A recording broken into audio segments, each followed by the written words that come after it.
So good to see you again in China. Well, it's my pleasure to be here with you, and it's a pleasure to be back in Beijing. First time in 5 years. Yes. Wow. But I know you have been meeting some of the key figures regarding China's economy and financial stability. Tell me more about your takeaways so far. Well, my takeaway is I'm very well impressed. I think I was looking forward to this trip to understand much better what's going on here on the ground. The China economy is facing some challenges, to some extent different than other countries. You have had major issues in the property market, in the real estate market, and you needed to react very forcefully towards taking care of that problem. From my conversations here, I feel confident that progress is being made, and I think more than anything, the measures that were just announced, I think were quite appropriate, trying to establish a floor on the prices of real estate, and in a way to start to reinvigorate the property market in China. I think that's very important for employment. It's very important to reduce the uncertainty among the household sector.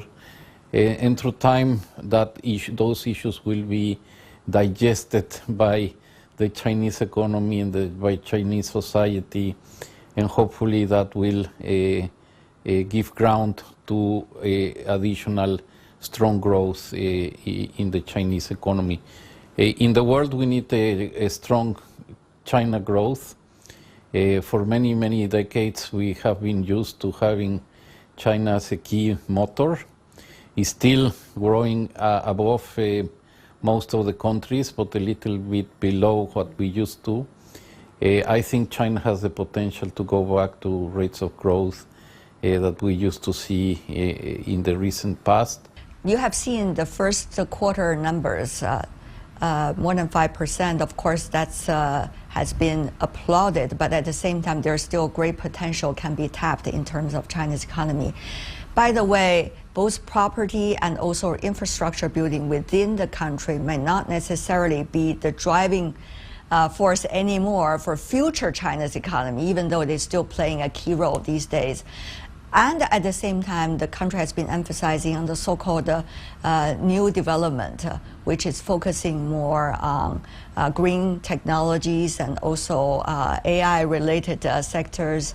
But trade policies and relations among some of the major economies these days can be tricky. So how do you see these certainties and uncertainties when they're mixed up? What does that mean to your cooperation and work together with China's central bank?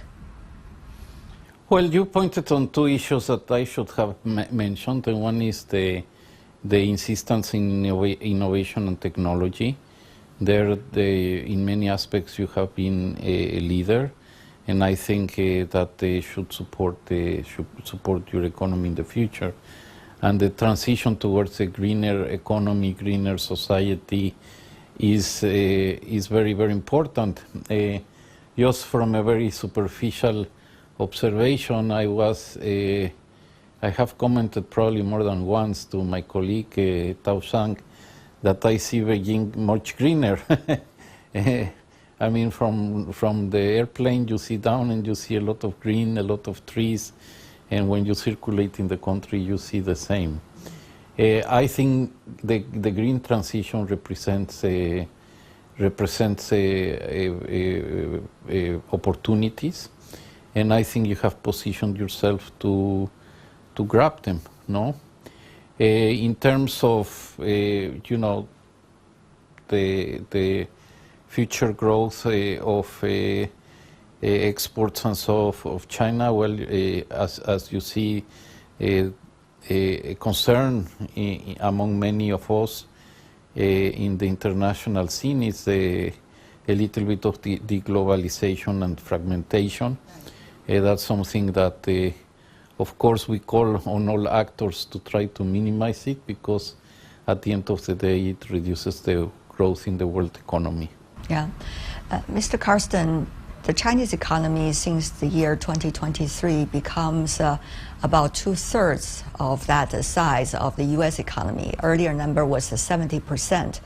Of course, some say this is a reason for concern about China's future economy. Others say this is just one of those natural period of the stage where you see different factors coming in.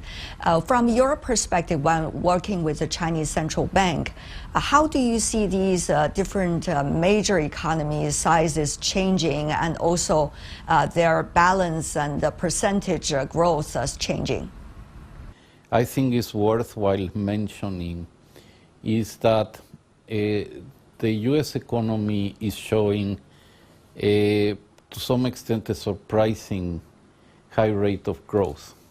But if you go to Europe, you go to some emerging markets, you go in particular to the U.S., a huge challenge is to bring down inflation. And in many countries, in the majority of the countries, growth has suffered as a consequence of the monetary policy that has been implemented. And it's natural because when you increase interest rates, you slow down the economies, and that slowdown of the economies bring down inflation. In the US, there has been abatement of inflation, but they have managed to do it preserving almost full employment. And growth has been very strong, and productivity gains have been very strong. So there are also, technological developments, immigration, different aspects have been contributing to growth in the US. So I think that more than China slowing down, what really has been slightly different is for seeing a very strong US economy in these years. Now, how should we understand the current inflation problems in the US? Today I can say that there is a high probability of us seeing what has been called a soft landing, where, inflation worldwide is brought under control, but without so much costs in terms of economic activity. And well, of course, we central banks feel quite good about that. Let me be very frank, as we were very concerned about the fact that inflation got very high, and certainly much higher than what we all wanted, and we needed to really react in a very forceful way. The fact that we are seeing progress and that there is a high likelihood that this will be done without that much cost in terms of economic activity, that's welcome. If the soft landing happens, what will happen is that we will see lower interest rates worldwide, and lower interest rates worldwide will help everybody. So tell us more about, from BIS perspective, how to digest and articulate the innovation possibilities in your sector, while at the same time be a provider of innovation for your central bank members. It is obvious that technology is moving at tremendous speed. Innovation is being adopted in many sectors of the economy, in some sectors even in a disruptive fashion. Indeed. And we realized that it would be good for us to invest and to try to be ahead of the curve. This in a collective exercise through the BIS. Obviously, each central bank are doing their own effort, as for example BBC, which in many aspects is a leader in that respect. One of the aspects of why it's important, this effort from the BIS, is because technology travels across countries very fast, and therefore central banks sort of face the same problems, and therefore there are economies of scale of embracing them collectively. Again, as a complement to the individual efforts. There is also aspects of cross-border payments, for example, when at some point the international dimension becomes important. So we decided to create this innovation hub and to bring the different parts together and have a presence not only in Basel but across all the continents. We try to serve all the continents. The centers doesn't mean that we only work with the host central bank, but we also get secondments from all the different central banks. So we have in the different centers specialists from other countries. And also what we're starting to do is to do projects between centers so that we analyze issues in a particular center, but also the research and the code and the products that we produce eventually can be useful in other parts of the world. The central bank members of BIS, there are those coming from what some call the global north, but also what some call the global south, meaning developed economies, emerging economies, developing countries as well. So how do you articulate the nature of your organization now at a time when these economies really need to talk to one another, especially about the financial policies and related areas? Well, I mean, I think taking things into account, the BIS is a quite open institution. I put myself as an example. I'm Mexican. Yes. I'm from an emerging market, obviously from the Americas, but you know that means that even an economist from an emerging market economy has the opportunity to be the general manager of the BIS.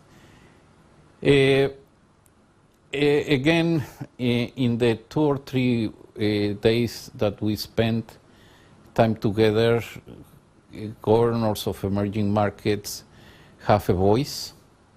In the board, we have the key emerging market economies represented, no? And I think it's also very important to induce the dialogue between emerging and advanced economies. It's very important for emerging markets to understand the challenges of advanced economies, but also it's very important for advanced economies to be mindful of the issues and spillovers that their actions have on emerging markets. Right. And of course, each central bank has its own obligation, has its own mandate, but I think it's very important that they are aware of this and that they have a fora to discuss these issues, and that's what we try to do all the time. Thank you so much, sir. My pleasure.